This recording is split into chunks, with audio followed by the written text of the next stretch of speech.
नमस्ते साथियों, आज हम पढ़ेंगे संख्याओं को निकटतम रूप में व्यक्त करना अर्थात राउंडिंग ऑफ का नियम। बहुत बार आपने देखा होगा कि जब से लास्ट अंक है वो 5 से बड़ा या 5 से छोटा होता है तो उस अंक को हटाते तो उससे पहले वाले अंक में कैसे परिवर्तन किया जाता है। तो क्लास 11th में आज हम इस टॉपिक को पढ़ेंगे। इस टॉपिक का नाम होगा संख्याओं को निकटतम रूप में व्यक्त करना, या इसको इंग्लिश में बोलते हैं राउंडिंग ऑफ का नियम। हेडिंग लिखते हैं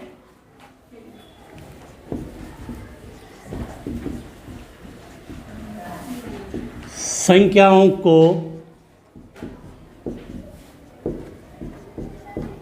निकटतम रूप में व्यक्त करना।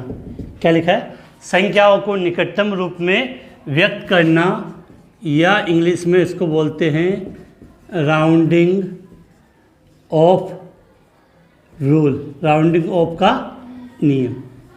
जो थोड़ी सी बातें मैं आपको समझा दूँ, जैसे कुछ शब्द में बोलूँगा तो वहाँ आपकी कन्फ्यूजन होगा। जैसे मिनी संख्या लिखिए 2, 3, 6, 7, 8, 9, ये एक नंबर लिख दिया मैंने। अब ये अंक क्या हो गया? अंतिम। इधर से देखो तो ये पहला, तो ये अंक क्या हो गया? अंतिम। तो ये क्या हो गया? अंतिम से पहले वाला अंक। तो इसको चाहो तो आप इस प्रकार से भी बोल सकते हो कि ये आपका क्या हो गया? Last digit. ये क्या हो गया? Last digit. तो इसको हम क्या बोल सकते हैं? Second last digit. क्या बोल सकते हैं इसको? Second last digit. ये थोड़ा सा डिजिट है, इसको सेकेंड लास्ट डिजिट। तो ये होगा आपका, तो कोई भी संख्या लिखी हो तो उसमें सबसे अंत में अंक आएगा, उसके लिए हम क्या शब्द का प्रयोग करेंगे? Last digit. और उससे पहले वाले अंक के लिए हम किसका प्रयोग करेंगे? Second last digit. अब क्या होता है कि बहुत बार आपको संख्याओं को लिखना होता है और उसमें यदि आपको एक अंक कम करना होता है तो आपने ये पढ़ा होगा कि यदि लास्ट डिजिट 5 से बड़ा हो तो जब उसको हटाएंगे तो सेकेंड लास्ट डिजिट में एक जोड़ या एक ऐड कर देते हैं। लेकिन यदि लास्ट डिजिट 5 से कम हो और उसको वहाँ से हटाते हैं तो सेकेंड लास्ट डिजिट में कोई परिवर्तन नहीं होता है। ये बातें तो आपने पढ़ी होगी, बिल्कुल क्लियर होगा आपका। लेकिन मैं पूछूंगा लास्ट डिजिट, आपने पढ़ा कि लास्ट डिजिट 5 से बड़ा हो या 5 से कम हो। यदि लास्ट डिजिट 5 हो तब क्या करते हैं? तो ये सब बातें हम इस नियम में पढ़ेंगे। तो स्टार्ट करते हैं। पहला पॉइंट, यदि लास्ट डिजिट 5 से बड़ा हो तो उसको हटाते समय सेकेंड लास्ट डिजिट में एक नंबर या एक ऐड कर दिया जाता है। देखो इसको, और अगर 5 से छोटा है तो उसमें कोई परिवर्तन नहीं करते। तो इसको हम यहाँ से लिखते हैं। नोटबुक और पेन लेकर रेडी हो साथ में नोट करने के लिए। देखो, यदि लास्ट डिजिट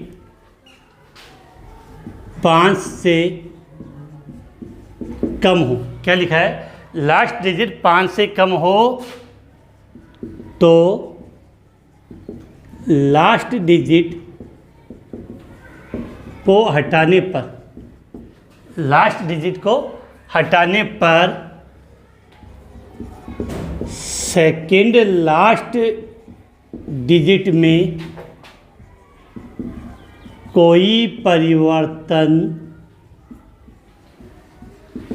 नहीं होता है। क्या लिखा है? यदि लास्ट डिजिट 5 से कम हो तो लास्ट डिजिट को हटाते समय सेकेंड लास्ट डिजिट में कोई परिवर्तन नहीं होता है। अगर एग्जांपल समझना चाहे तो मैं यहाँ एक एग्जांपल लिखूँगा आपके सामने कि 4.334। इस पर अगर राउंडिंग ऑफ का नियम लगाना है तो आपका लास्ट डिजिट क्या है? 4। तो 5 से कम है तो इसको हटाएंगे तो इस सेकेंड लास्ट डिजिट में कोई परिवर्तन नहीं होगा और आपका आंसर क्या हो जाएगा? 4.33। बिल्कुल क्लियर है। इसके बाद दूसरे पॉइंट की हम बात करें, अगर 5 से बड़ा हो, यदि लास्ट डिजिट 5 से अधिक हो, क्या लिखा है, यदि लास्ट डिजिट 5 से अधिक हो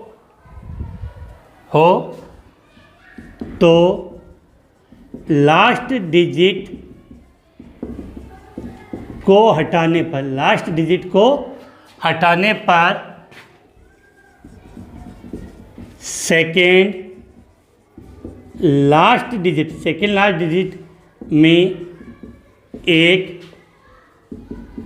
जोड़ देते हैं। बिल्कुल क्लियर है कि यदि लास्ट डिजिट 5 से अधिक हो तो लास्ट डिजिट को हटाने पर सेकेंड लास्ट डिजिट में क्या करेंगे, एक जोड़ देते हैं। इसका एक एग्जांपल समझ लेते हैं, 1.386। इसका लास्ट डिजिट कितना है, 6, जो 5 से क्या बड़ा, तो इसको हटाएंगे तो सेकेंड लास्ट डिजिट में कितना जोड़ देंगे, 1, तो आपका आंसर क्या हो जाएगा 1.39। अब तीसरे पॉइंट में थोड़ा सा कन्फ्यूजन है, जहाँ पर बच्चों को पता नहीं होता, कन्फ्यूजन होता है कि यदि लास्ट डिजिट 5 हो तब क्या करेंगे। ये बात मैंने आपको कमेंट्स में पूछी थी, कुछ बच्चों ने इसका आंसर भी दिया होगा कि यदि लास्ट डिजिट 5 है तो हम सेकेंड लास्ट डिजिट को देखेंगे। अगर लास्ट डिजिट कितना हो, 5 हो, 5 हो, तो हम किसको देखेंगे, सेकेंड लास्ट डिजिट को। अब क्या करना है, अगर सेकेंड लास्ट डिजिट सम संख्या में हो, सम नंबर हो, सम अंक है उसका, तो लास्ट डिजिट को हटा देंगे और सेकेंड लास्ट डिजिट में कोई परिवर्तन नहीं करेंगे।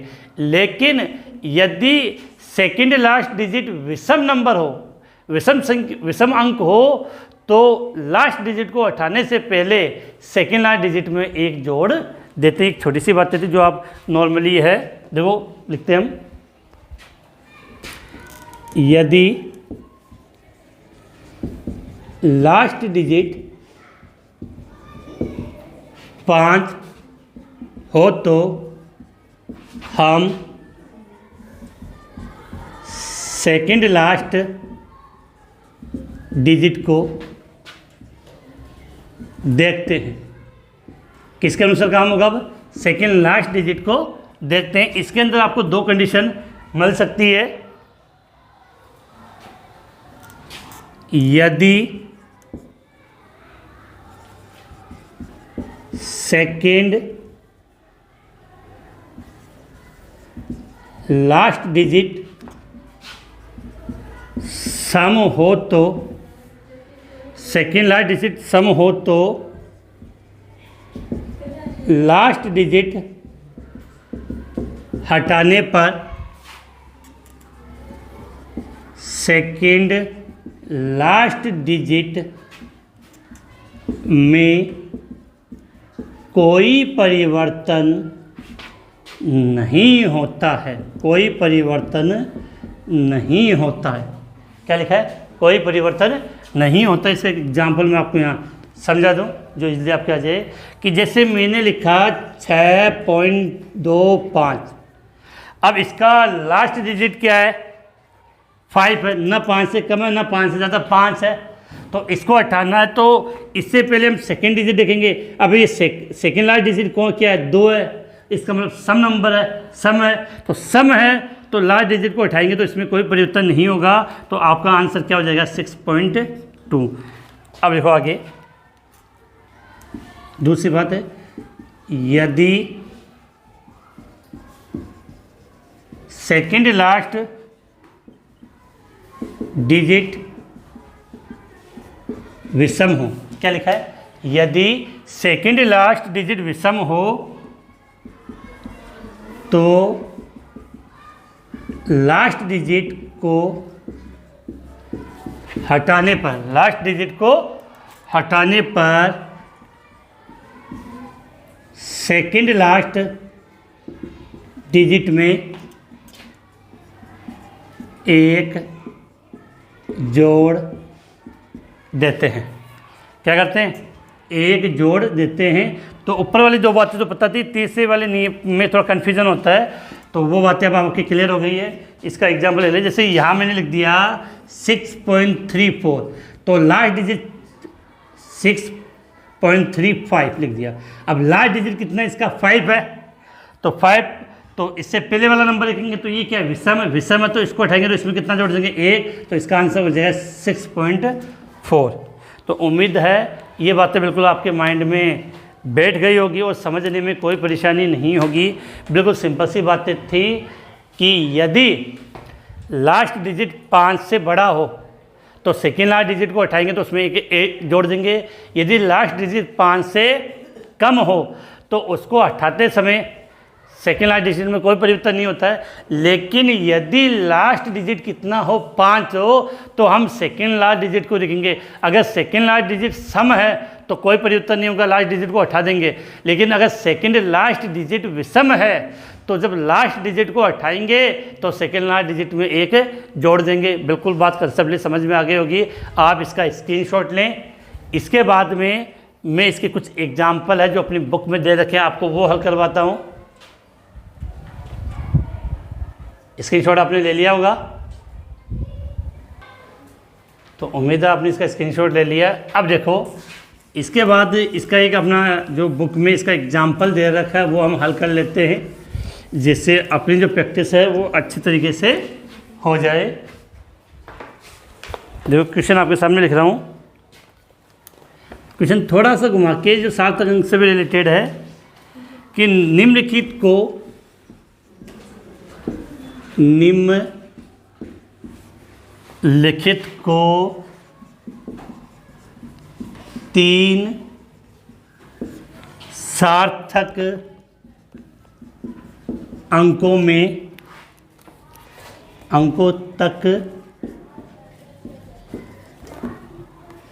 निकटित कीजिए।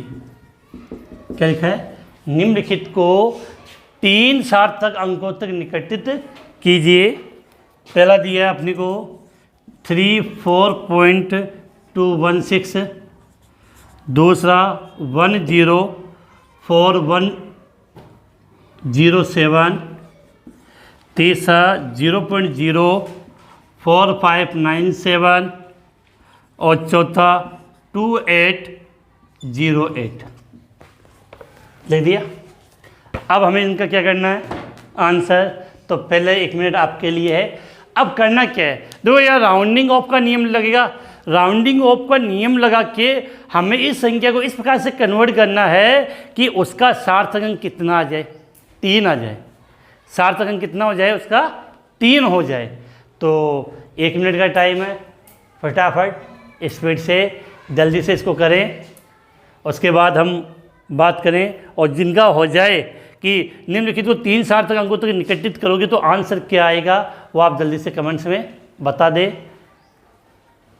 चलो मुझे बताना पड़ेगा क्या, आपके बस की बात नहीं, चलो कोई बात नहीं है।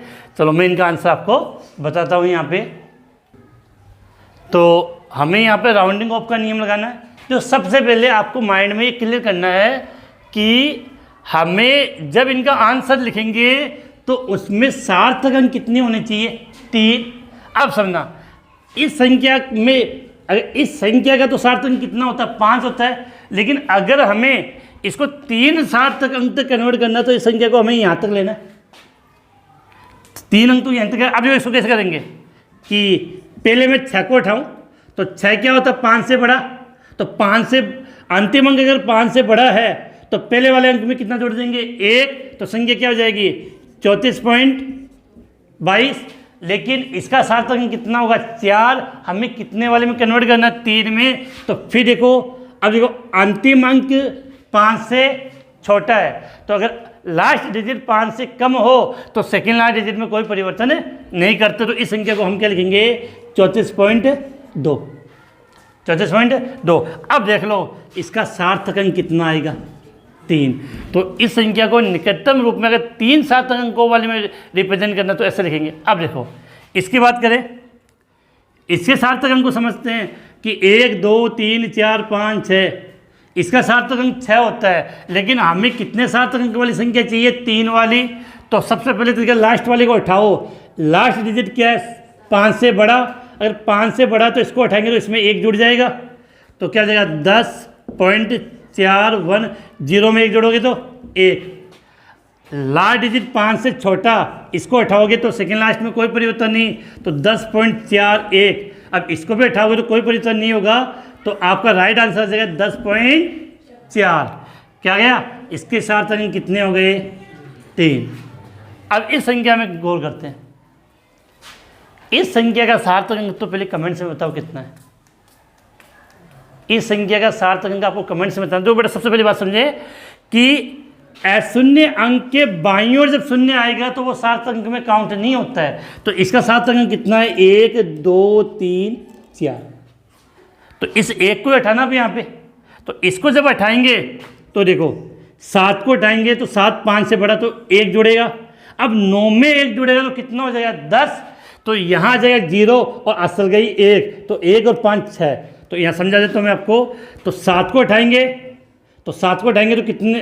7 हटेगा, 5 से बड़ा है, तो इसमें कितना जोड़ोगे? 1। तो 9 में 1 जोड़ोगे तो कितना हो जाएगा? 10। 10 का मतलब 0, फिर असल 10 की असल यहाँ गई 1, तो 1 और 5 कितने होंगे? 6 4 0.0। तो इस संख्या को निरूपित करोगे तो क्या हो जाएगा? 0.0460। अब काउंट कर लो। अब आप काउंट कर लो कि इसका सार्थक अंक कितना होगा बेटा? 3। क्लियर समझ में आ रही होगी। और ये इनके आंसर हो गए जो हमने यहाँ पे लिखे हैं। अब ये सवाल देखो, 2808, इसको हमें किस में कन्वर्ट करना है? 3 अंकों वाली सार्थक संख्या में। अब देखो बहुत बार क्या होता है, अगर आपने बाज़ार में जाते हो तो अगर आपने कोई राशि ली है और उसकी राशि है वो 202 रुपये, तो वो अगले आपसे 2 रुपये छोड़ देगा। लेकिन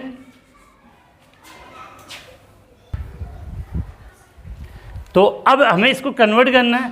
तो अब देखो अगर इस 8 को मैं उठाऊँ, 8 को अगर उठाऊँगा तो यहाँ 1 जुड़ेगा, कितना हो जाएगा?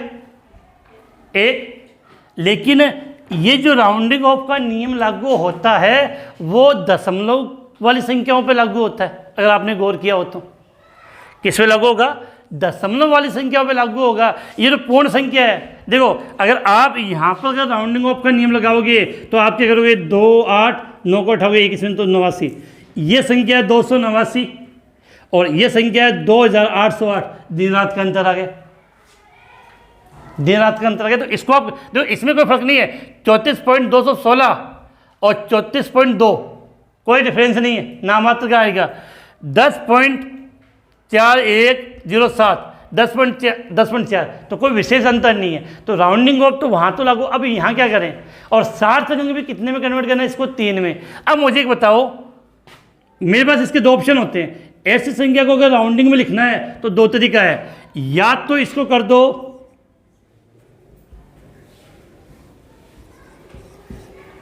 2800, ऊपर वाली संख्या 0 कर दिया, या कर दिया मैंने 210। समझ में आ रहा होगा बिल्कुल। बीच की राशि को या तो 0 कर दो या 10 पे ले आओ। तो अगर 0 करेंगे तो ये राशि कितनी हो गई? 2800, और 10 में कन्वर्ट कर दो 2810। अब ये देखो इन दोनों में से ज़्यादा पास राशि कौन सी है? इसके ये है, ये भी। अब इसका सार्थक अंक बता दो कितना होगा? यदि किसी अशून्य अंक के दाईं ओर शून्य है, अशून्य अंक के दाईं ओर शून्य है और उसमें क्या नहीं लगा था? दशमलव नहीं लगा, तो वो शून्य काउंट नहीं होता है। इसका मतलब इसका सार्थक अंक हो जाएगा 1 2 3, 0 काउंट नहीं होगा सार्थक अंक में। तो इसको आप इस प्रकार से लिखो, यहाँ से थोड़ा सा कन्फ्यूजन हो जाए आपको। सिस्टम वाइज में लिख देता हूँ इसको तरीके से कि हमने लिखा 228.08। तो इसको अगर निकटतम रूप में व्यक्त करेंगे तो हम इसको लिखेंगे 2810। अब देखो सार्थक अंक में कितने काउंट होंगे? 1 2 और 3। तो इसका सार्थक अंक कितना आ गया आपका? 3 आ गया। तो उम्मीद है सवाल बिल्कुल आपको समझ में आया होगा। स्क्रीनशॉट लें। इसके बाद बुक का एक सवाल और ले लेते हैं।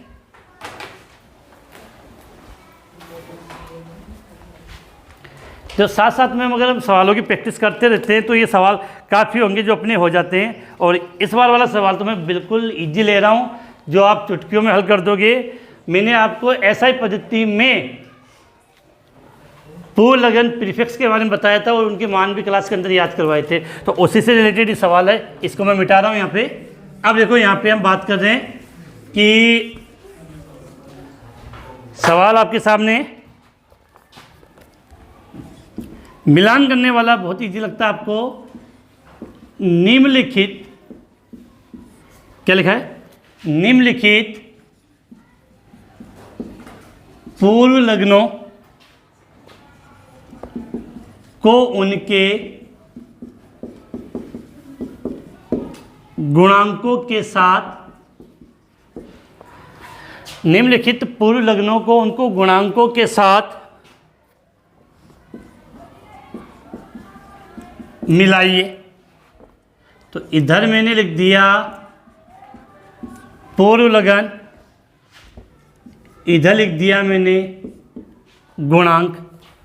पूर्व लगन में आपको क्या दिया है, एक तो दिया हमें माइक्रो, दूसरा इसमें दिया है डेका, तीसरा हम लिख रहे हैं यहाँ पे मेगा, चौथा यहाँ पे गीगा, पांचवा यहाँ पर फेमटो। क्या दिया, फेमटो। और इनके सामने जो डिजिट लिखे हुए हैं वो लिख दूँ। माइक्रो के सामने लिखा हुआ 10 की पावर 6, डेका के सामने 10 की पावर 9, मेगा के सामने 10 की पावर -6, गीगा के सामने 10 की पावर 15 और फेमटो के सामने दिया 10 की केवल 10। तो केवल हमें यहाँ पर क्या करना है, मिलान करना है। क्या करना है, मिलान करो। जल्दी से नोटबुक में लिखो इसको और मिलान करो, फिर मैं बोर्ड पे इसको हल करता हूँ, वहाँ से आप मिलान करो। तो कोई भी टॉपिक बार बार जब आप अभ्यास करोगे तब आपको वो जाके मुँह ज़बानी याद होगा, नहीं तो यहाँ जब आप उसको लिखने बैठोगे तो काफ़ी कन्फ्यूजन हो जाएगा किसको किससे मिलान करना, और आते हुए अपना सवाल जब गलत हो जाए तो वो अपने लिए बहुत बुरी बात, अच्छी बात नहीं है। तो उम्मीद है आपको ये चीज़ें समझ में आ गई होगी। अब देखो कि मिलान कर लिया होगा, इतना टाइम आपको लगने वाला है नहीं है, कि हमने पढ़ा था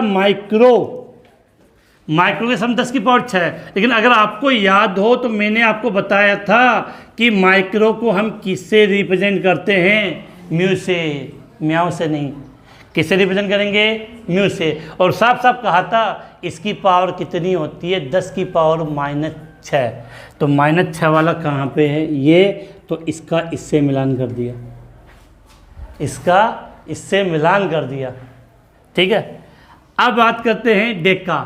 डेका का मतलब तो केवल 10 होता है, 10 के ऊपर एक लगा तो मतलब एक ही है, तो डेका का मतलब 10, तो इसका इससे मिलान कर दिया। अब आता है मेगा। मेगा का मतलब होता है 10 की पावर 6, माइनस में नहीं होती, ये प्लस में होती है। मेगा का मतलब 10 की पावर 6 किस में होगी, प्लस में, तो इस मेगा को मैंने यहाँ पे मिला दिया। गीगा, मेगा 10 की पावर 6, गीगा होता है 10 की पावर 9, लेकिन पावर किस में होगी, प्लस में।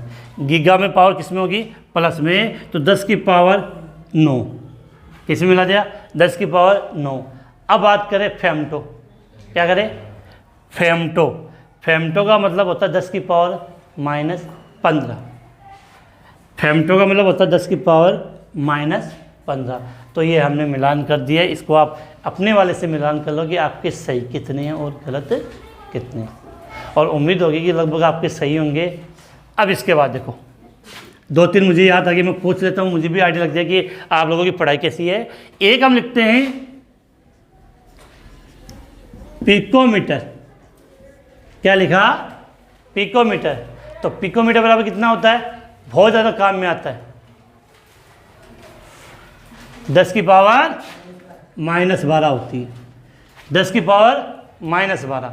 एक हमने लिखा था नैनोमीटर। नैनोमीटर, एक हमने क्या लिखा, 10 की पावर, सॉरी, नैनोमीटर को लिखते 10 की पावर -9, 10 की पावर -9। ये काफ़ी ज़्यादा पूछे जाते हैं, तो स्क्रीनशॉट ले लें।